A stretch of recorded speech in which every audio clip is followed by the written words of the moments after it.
sweet. The guys backstage are like half my brothers. You know, the crew. I have 3 older brothers. I grew up with 3 older brothers, and they're all saying something about my hair when I walk by. One of the guys goes, "Yeah, it kind of looks like Kelly Ripa's." I'm like, "Yeah, Kelly Ripa on steroids." Oh, no. What are you going to do? I was thinking your hair looked really cool today before you said anything, Bonnie.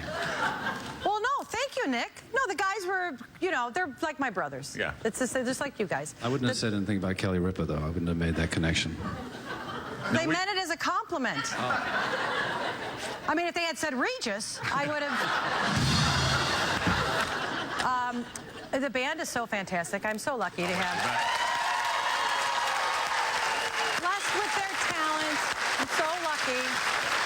And speaking of talent behind the scenes, we are so lucky here, you know, going into our 2nd season and all the stuff that I dreamed of when I first got into this business. You want it to kind of all happen every single day, and it's almost impossible, but, you know, you try to maintain some creative integrity, and somebody who really helps me make that happen is Hal Gurney, who's a legend in this business, and I just want to thank him because we don't take the time sometimes to thank people. There's Hal, and,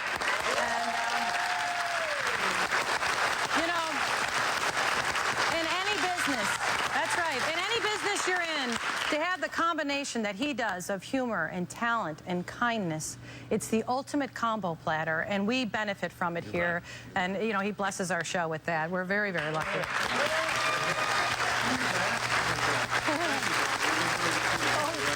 Hal, you know what? I'm telling you right now, get the facelift and start dyeing your hair. You got another 30 years in the business. I just had a facelift. Please. Oh, my God. I just love him. Anyway, speaking of crew, Billy, how are you doing on the weight thing? I've done well. I'm now at 5 pounds, so that's good. I lost 5 pounds. Oh, no! Typical. Where am I? 5 pounds. See, I'm 3, he's 5. That's the difference between men and women. 3 pounds is good, though, Bonnie. Yeah, I'm happy. Yeah. I'll take it. Yeah, and Billy and I are going to do a cooking segment on the Friday show, right? This Friday of the stuff, how to make some of the meals that we're using to stay on the eating plan. If you go to our website, bonniehunt.com, you can get on the eating plan with us, and it's, you know, pie once a week. So that's how I entice people. I entice you with all the wrong things. Well, you got to look forward to something, so that's good. I know, but there's so much more in life to look forward to than food. But for some reason, the way I was raised, you know, food was a reward. It was time to enjoy each other and be together. And it's tough when you get into the bad habits of bad eating. And I've been in it for like 2 years. I know. I'm not. It's serious. They're really serious. Nothing a good piece of pie can't fix. I'll tell you that. Hey! Also, I've got a letter about my accent. And I know it's bad, you guys. I know. And when I do a film, it's always been very easy for me when I play a character to get rid of the accent. But I know it's pretty thick, so I hired an accent coach to help me, and we have some footage of one of my sessions. Now let me hear you read your line. And I can't stand him. And I can't stand him. And I can't stand him. Can't. Can't. Can't. Can't. Going well. Of course, from the classic Singing in the Rain, one of my all-time favorite movies, that scene. What else do I want to talk about? Oh, the Emmys. I didn't get to talk about the Emmys yesterday. Amazing Race won, which I'm so happy. Which we love, yeah. Bill Colgan. He'll be on the show tomorrow, so that's great. And Mad Men won. We have, Christina Hendricks is going to be here on Friday as well. I did want to say, I laughed out loud at Sarah Silverman. We interrupt this program for a special report. Here's Brian Williams. Bonnie, from me, from the heart, I'm coming out in person before too long to deliver my greeting in person. And I just wanted to say happy birthday from one coast to the other. You're a giant, a legend, though not an old one. Happy birthday to you, and I'll see you before too long.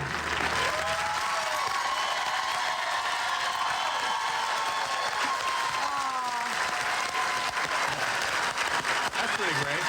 Yeah, that's pretty great. I'll say. Oh, my God, he's my dream man. Yeah, I know he is. I know. Birthday wish from Brian Williams. Okay. While we're on the topic, I don't know if you know that having sex as the equivalent Oh, of dear. a 5-mile run in terms of burning calories. These days, it's easier to find a guy to run with me than it is.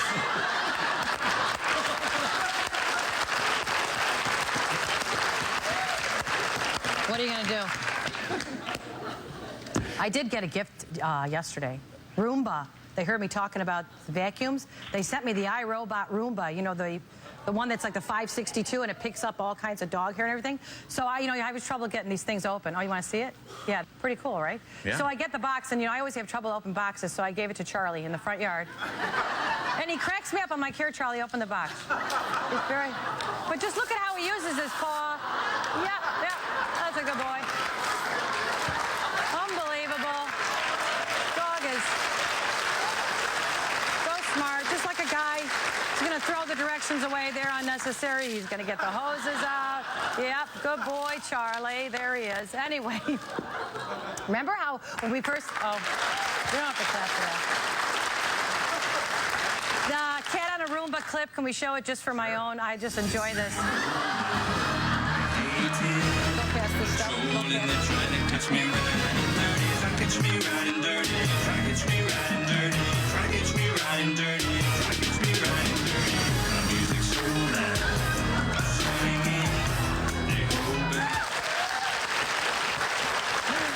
So anyway, and you know what? I called and thanked iRobot, so they sent one for everybody in the audience. Yeah.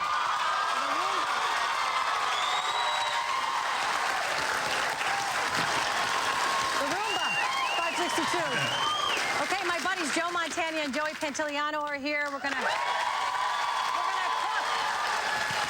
And Joe Montana's brought us one of Dean Martin's mom's original recipes. We're gonna talk to my mom, Alice. Dr. Wayne Dyer is here, and we'll be right back with Chris O'Donnell. Thanks, Brian Williams.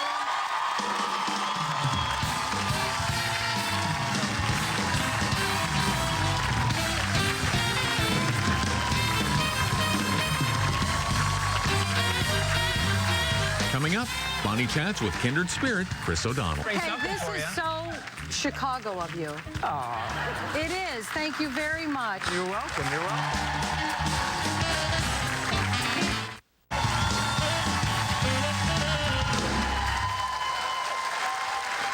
Our first guest is known for his roles in Scent of a Woman, Batman Forever, and Kinsey. He can now be seen every Tuesday night playing Special Agent G. Callan on the new series NCIS Los Angeles. Please welcome to the TBHS, Chris O'Donnell.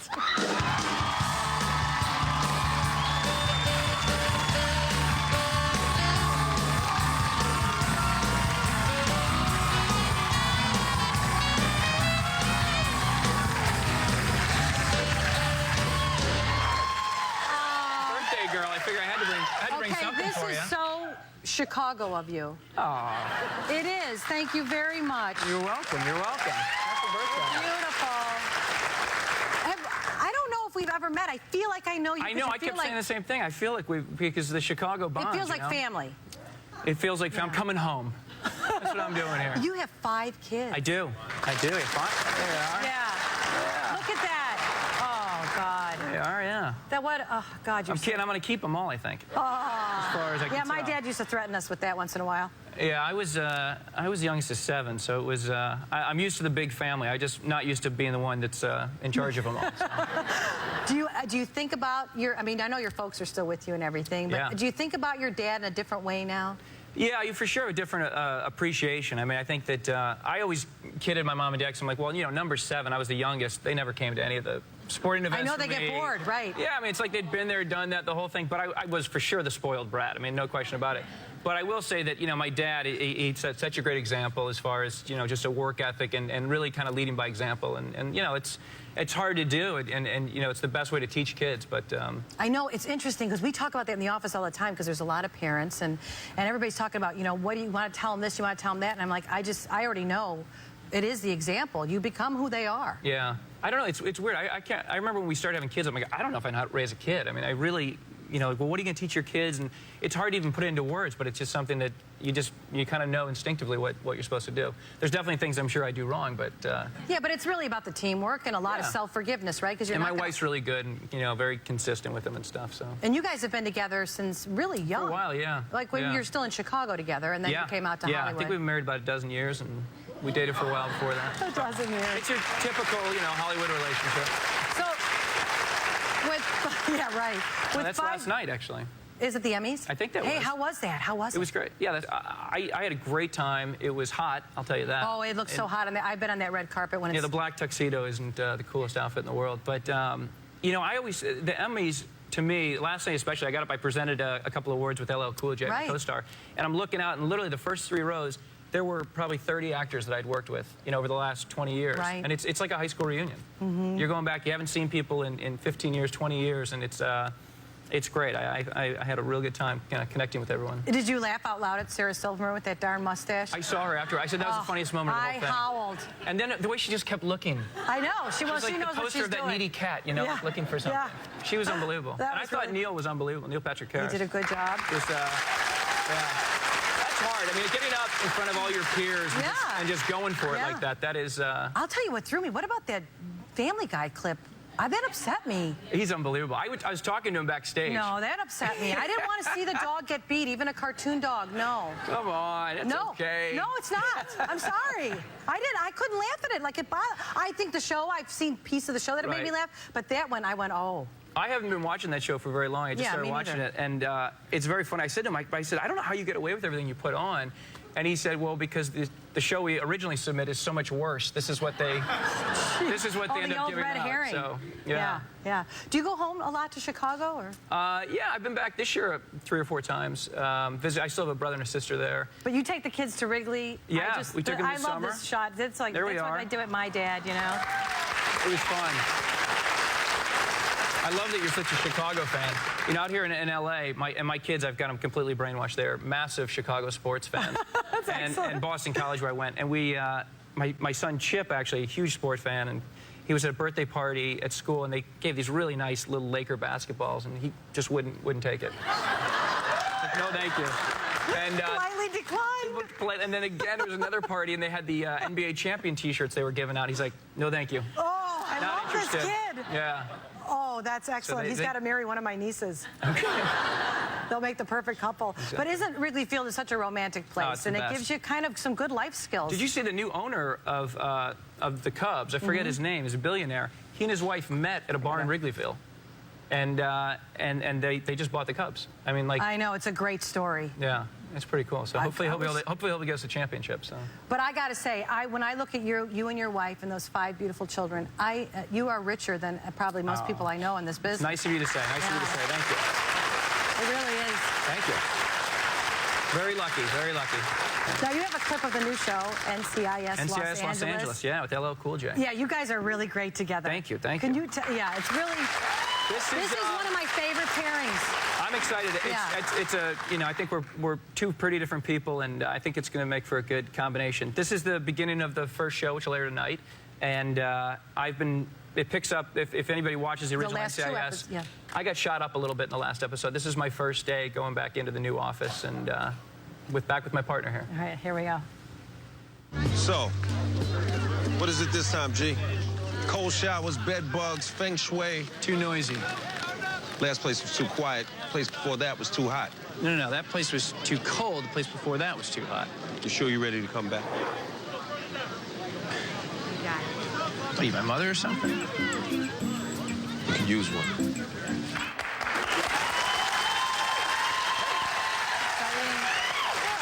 Another chapter. That's actually a wig I'm wearing. No, it isn't. Jeez, you look pretty darn cute, mister, I'll tell you. Gotta glue it on right. Thanks so much for coming. Oh, to absolutely. Be here today. Thanks for being here. I really Good to see appreciate everybody. it. It was fun seeing you on the Emmys last night. You guys can see Chris on the season premiere of NCIS Los Angeles tonight on CBS. We'll be right back.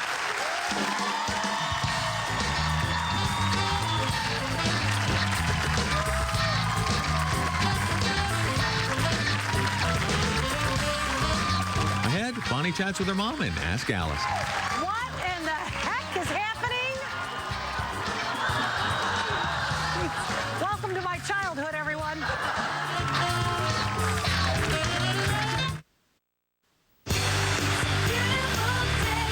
Who would have ever thought that I would even be sitting here with you? Oh, wow. Talk that's straight from the heart. The Bonnie Hunt Show.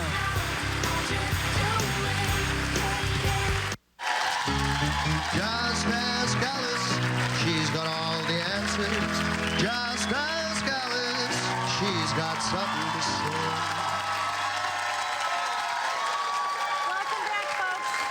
What in the heck is happening? Welcome to my childhood, everyone. Mom, what is happening? Mom, you look... You are my sunshine, my only sunshine. You make me happy when skies are gray. You'll never know, dear, how much I love you. Please don't take my sunshine away.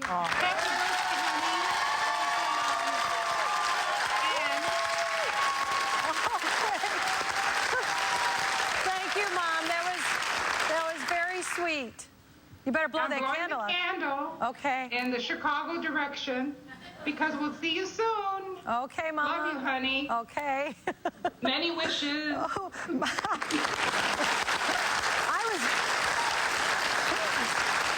Mom, I'm glad to see you. Your brother-in-law, the fireman. Yeah, he'll be down the street in a minute.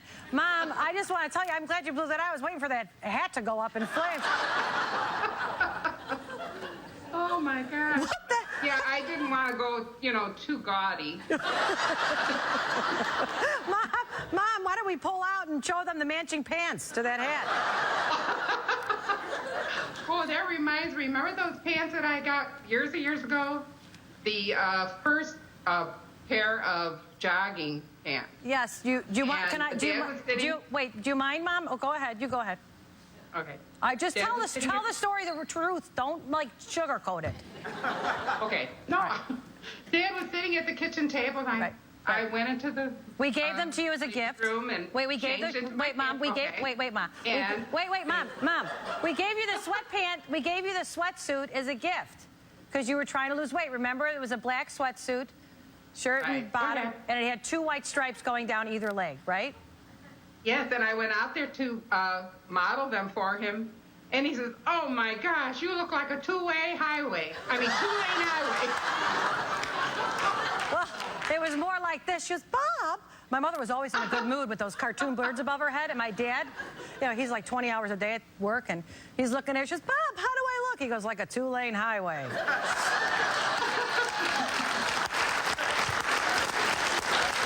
They were quite a team. Quite a team. Mom, do you have any favorite birthday parties from when you were growing up?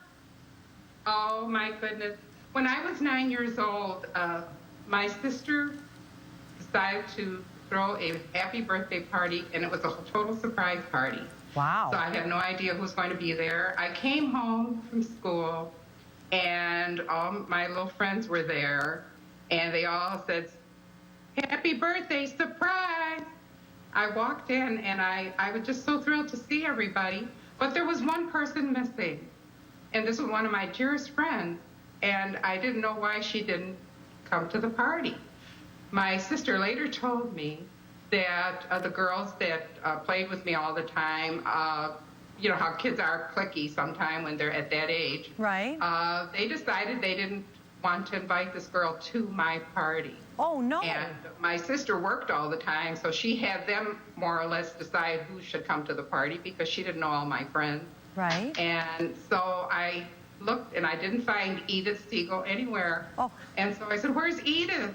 And they all looked at each other, and they said, "Well, we didn't invite her." And I said, "Well, I can't have the party go on unless Edith is here." Oh, Mom, that is so you. That is so you. So anyway, guess what? They went out, they called Edith, and she came to the party.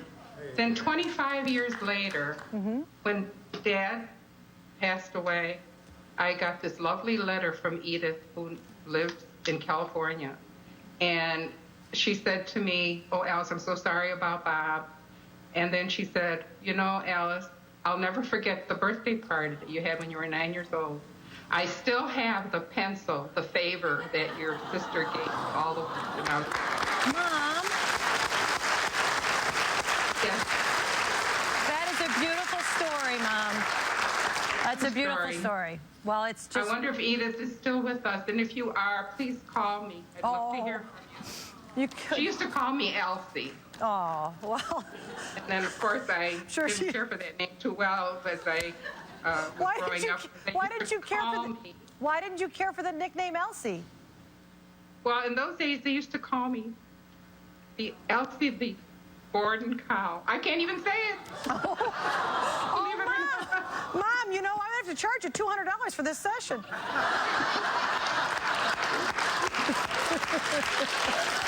Oh, Bonnie, I'm so excited. Think, you were born in 1971. No, 61. But thanks. I was trying. Born in 1961. I know. Did you have a baby in 71? Your brother Pat said, why don't you just say 1971 to make you feel good? Oh, thanks, Ma. Okay, honey. Oh. I love you so much. I know you do, Mom. And I know you always have a joke for us. Do you have any joke for today? Yes, in fact, I think I do. Oh, dear. Husband said to his wife, Jeez. Did you like the dictionary I got for your birthday? Oh, honey, it's a great gift. I just can't find the words to express how much I appreciate it. Oh, Mom, I love you, Mom. Thank you. Honey, have a wonderful day. We'll be right back.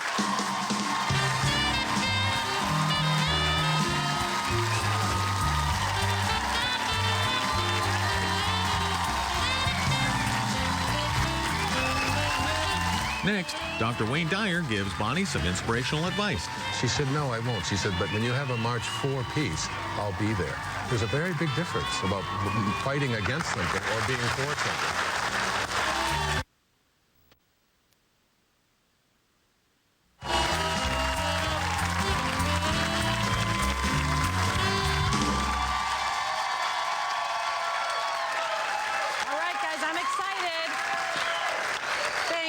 Everybody, my next guest began his life in orphanages, believe it or not. Now he's a New York Times best-selling author who has written more than 30 self-help books. His new book is Excuses Be Gone. Please welcome Wayne Dyer.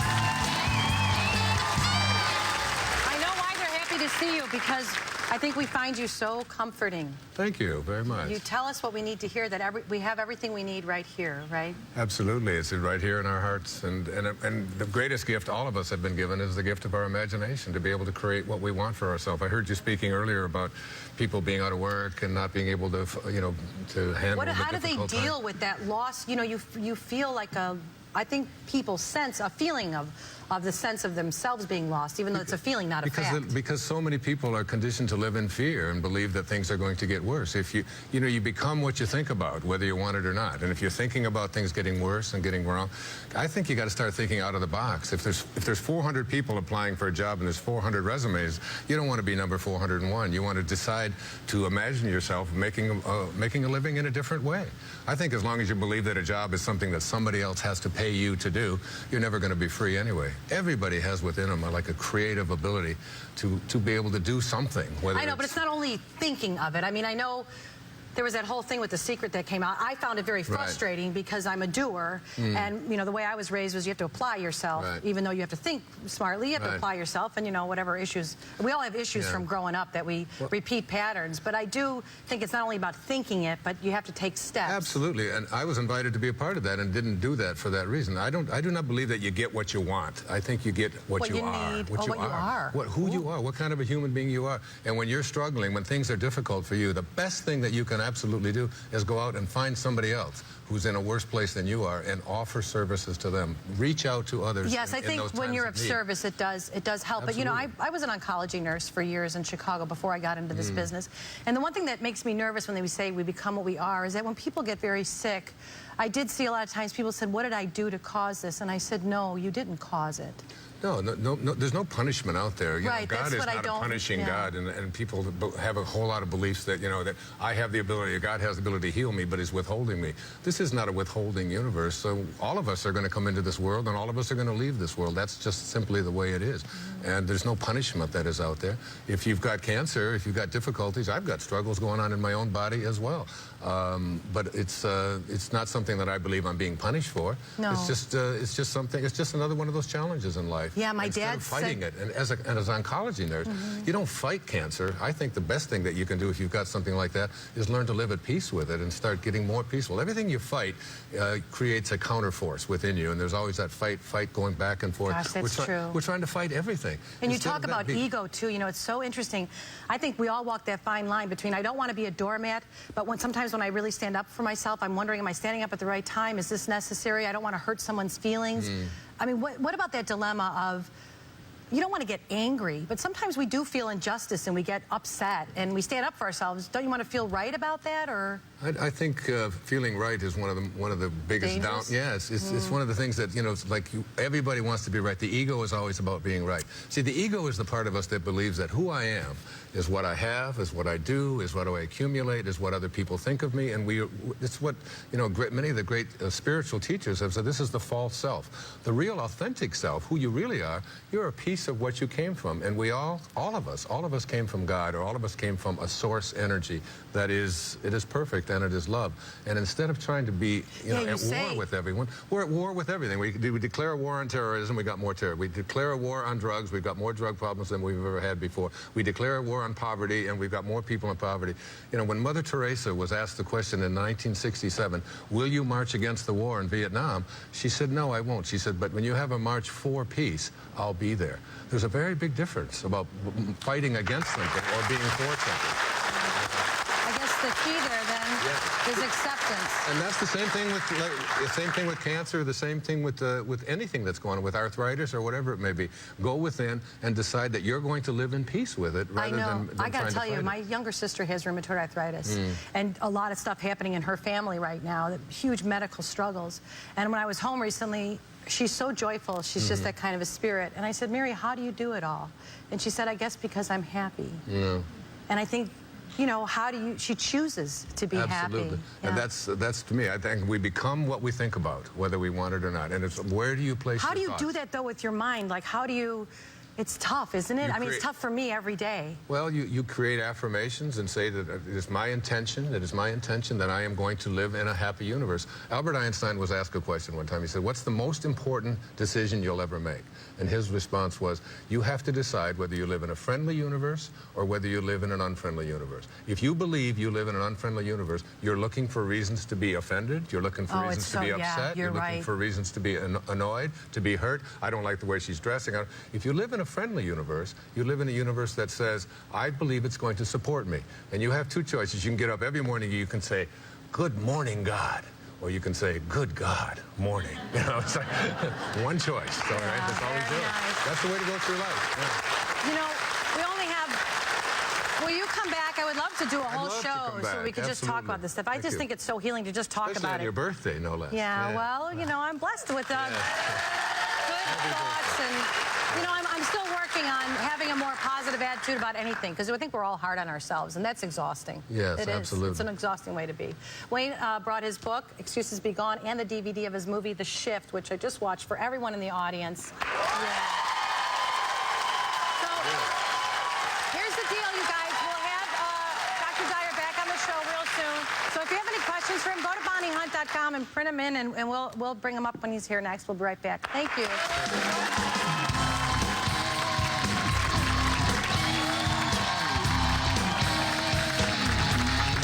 Still ahead, things get interesting when Bonnie cooks with Joe Montana and Joe Pantoliano. Here's the secret ingredient. Onions, right? I'm afraid. Well, the onions, I've already done the onions. We're going to assume that. What do you want me to do What do you again? do all that work for? There we go. Okay, we got rid of the onions. Oh.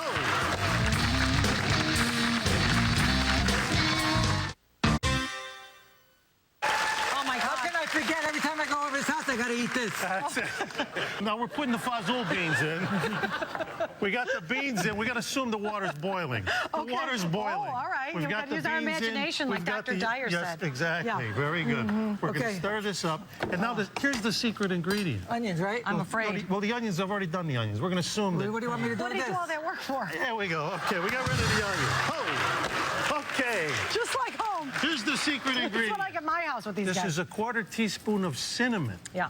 Because, you know... Ooh, no way. Yeah, Dina Martin, who she, you know, the story behind this is Dean's daughter, Dina, who we all know. Yes, and she's got a new CD out. I want to just say that for her. Great, okay, that's great. And Dina said that she learned how to make this recipe as a way to kind of get close to her dad. So in other words, you know what I mean? So, yes. so she learned from her grandmother, you know, the way to cook the We do the pasta same thing. I made pork and beans with my mother every Sunday. That What's it with the beans? What's with the beans?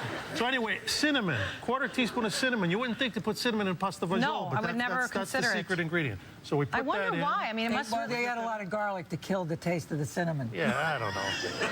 I don't know. What's the purpose of the cinnamon then? I don't know. You know, you're going to ask your What? friend Dookie. Dookie Marcucci? Dookie I will, the Marcucci. garbage man from my old neighborhood. You know what I was thinking? When I saw the show Dookie Marcucci, it made me think, especially knowing Joey was going to be on. I had two friends from Cicero, Joe Bonfiglio and Joe Bonanoma. All right, I'm going to find them. Bonfiglio and Bonanoma. Now, one of them burned down his grandfather's garage, and the other guy used to break Coke bottles on his head for 50 cents. But I couldn't remember which was which. But one of them, you give him 50 cents, bang, he hits you and get himself with the Coke bottle. And it was you know, it was entertainment.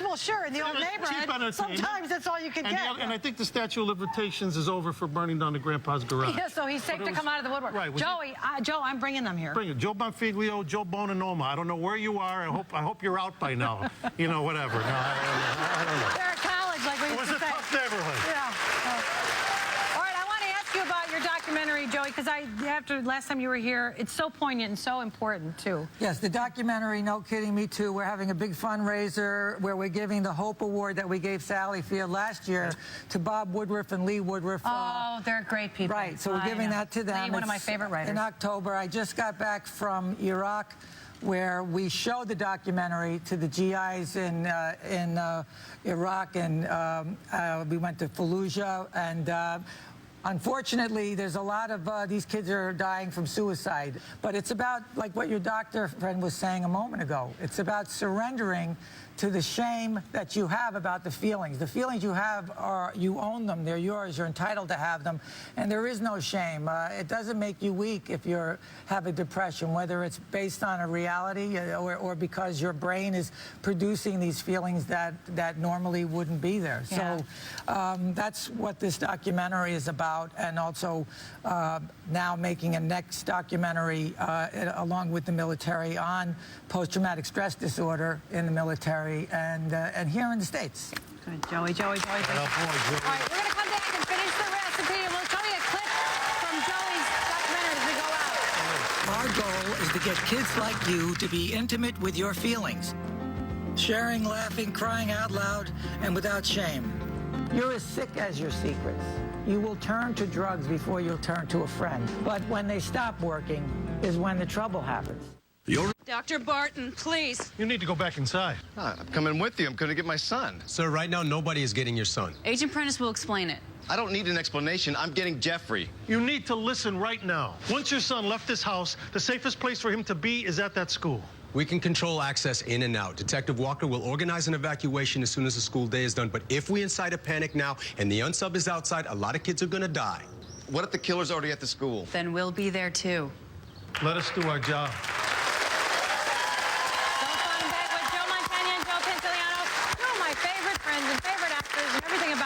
Nothing but good, and we're cooking Grandma Angela's pasta fazool, Dina Martin's grandma. That's right. Dina's we grandma. love Dina. She's a sweet So gal. now we have to assume that we threw the pasta in also while it was boiling. Well, wait a minute, though, but the where is the pasta is like pastina. Okay, here, we're Oh, it's a little baby. That's it. There we go. But that's tiny. Yeah, that's not It's a like... smaller version of pasta fazool. Yeah, So now it's it's being outnumbered by the beans, Joe. What? It's being outnumbered That by ain't the right, beans. Joe. I That mean, ain't look at the right. beans. Yeah, but look, it's a small building. You don't want to be too heavy with the beans. Look at the Hey, yo!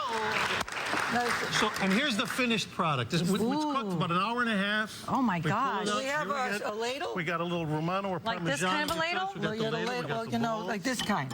Oh, then there we go. That's all right. the Peppy wine is a very good red wine. It is. It's when beautiful. spilled, it actually airs out. It opens up a lot quicker. If you lick it off a stove, it's got a certain kind of a thing to it. Remember those days? I do remember those days. And you also have a sauce too, Joey, right? Yes, we have Peppy and Pants. The Peppy and Pants tomato sauce that Rich Peppy and I went to high school together. There it is. And we it comes with a stand, too. Actually, it comes. This is made homemade in our restaurant. You know, we have that restaurant Carmel, Joe. We went there when Dennis got married. Taste Chicago. Taste Chicago. Hey, you guys are. No, I'm talking about a Taste of Napoli, Cafe Napoli. Taste of Napoli. Here, taste this. Okay. This is good for the prostate too, Right? just so you know. And then, you know, we don't want to waste the spoon, so jeez, we what went happened? Did you just throw the well, you don't spoon want to make the germs, you know. Oh, I don't want the germs. It's a little arrabbiata. No It's germs. spicy in it. Yeah, so, you know, and then it's, you know, really good. and the proceeds from this sauce that you can get right now on peppyandpants.com goes to No Kidding Me Too. You see? Yes, it does. Go to helping other people. Can you close in on this little bird? Helping Here we yourself. go. Here, little cheese. Now, oh yeah. Now, Joe, I mean, this is, what the heck kind of shot is that? What are you doing? Joe, tell us about Taste Chicago. Joe and his wife have a restaurant here, you guys. We got a restaurant in Burbank called Come on, we Taste gotta brag. Chicago. We're trying to do our Chicago stuff. You know, it's we serve all the Chicago food that I know you know and love. And you were so sweet to come to our grand opening. Oh, that was fun, though. It was like a block party, yeah. We've totally renovated the place now. We got a beer and wine license because we got death threats from Chicagoans saying you have to have beer and wine. Hot beef, the beef. Italian beef. Oh we got the ribs. We got your Polish. This is We got so your good. Vienna. We got all. No, you know, Joe, tell Dean I'm going with the red. Going with the red. You're putting red in there? Yeah, because you can do that. I know, honey. There's no rules. But yeah, this there's is something. so I think good. there's a You guys, cigar skin I gotta in there. tell you, a cigar skin? Yeah. Were you smoking? No. No. It's all right. All right. Okay, here we go. A little We're going to come right back. Make sure you guys, just before we come back, Joe is in Criminal Minds on Wednesday nights on CBS. And to get today's recipe, more information on Joe's documentary, No Kidding Me Too, go He's to also a criminal BonnieHunt.com. for putting nutmeg in this. No, I can taste the cinnamon. I can taste it. It's actually really good. Okay, everyone in the audience is going home with the Criminal Minds DVD pack. Yep. But we'll be right back. Stay tuned. We'll be right back. Maybe we'll have some cake or something.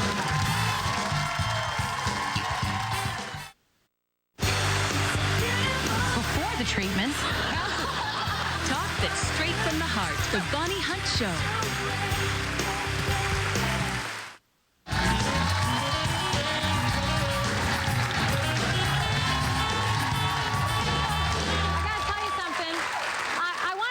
People that made a $10,000 donation to Bonnie's Basement towards cancer research. Claudette and Brenda are in our audience today. Thanks, girls. And I'm looking forward. I'm having dinner with them tonight to thank them, and it's really nice for me to be able to...